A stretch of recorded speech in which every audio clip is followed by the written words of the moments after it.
நண்பர்களே, இன்னைக்கு boxing practice பண்ண முடியாது. வெல்கம் டு 100 நாள் பாக்ஸர் முடியுமா. காலையில் எழுந்திரிச்சு ஃப்ரெஷ் ஆகிட்டு சாப்பிட்டு நான் காலேஜுக்கு கிளம்பிட்டேன். காலேஜில் கஷ்டப்பட்டு நடத்தின கிளாஸில் கவனிக்காமல் இருந்த நேரத்தில் ரைட்டிங் ஒர்க்ஸில் எழுதி முடிச்சுட்டு அப்படியே நாங்கள் மதியானம் சாப்பிட்டோம். அப்புறம் மதியானம் முக்கியமான ஒரு வேலை இருந்துச்சு, அதனால 3 மணிக்கெலாம் கிளம்பிட்டேன். வீட்டுக்கு போகிறவங்க என் ஃப்ரெண்டு பண்ண வச்சிருக்கேன், ஒரு கோழி கொடுத்தோம் உயிரோட. அப்புறம் அவனுக்கு கடைக்கு போய் கூறு போட்டாச்சு. நான் அத்தனை வாட்டி கேட்டேன், எங்கே கூட்டின்னு போறீங்க, எங்கே கூட்டின்னு போறீங்க, உங்களுக்கு என்ன ரைட்ஸ் இருக்குது எங்களை மாதிரி கூட்டிட்டு சாவடிக்கிறதுக்கு. மனசு கஷ்டமாக இருந்தாலும் ஒரு வாரத்துக்கான ப்ரோட்டீன் கிடச்சிச்சு.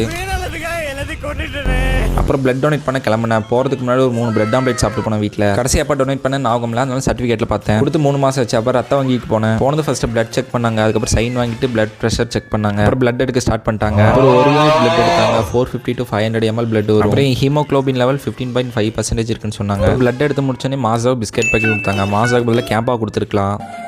கம்பா குடிங்க, தெம்பா இருங்க. மாசால செட் ஆகாது. ஃப்ரெஷ் ஜூஸ் குடிக்க வந்தேன். ஒரு பைனாப்பிள் ஜூஸ் குடிச்சேன். அப்புறம் கொடுத்து கீச்சனே வண்டி சாவிக்க போட்டு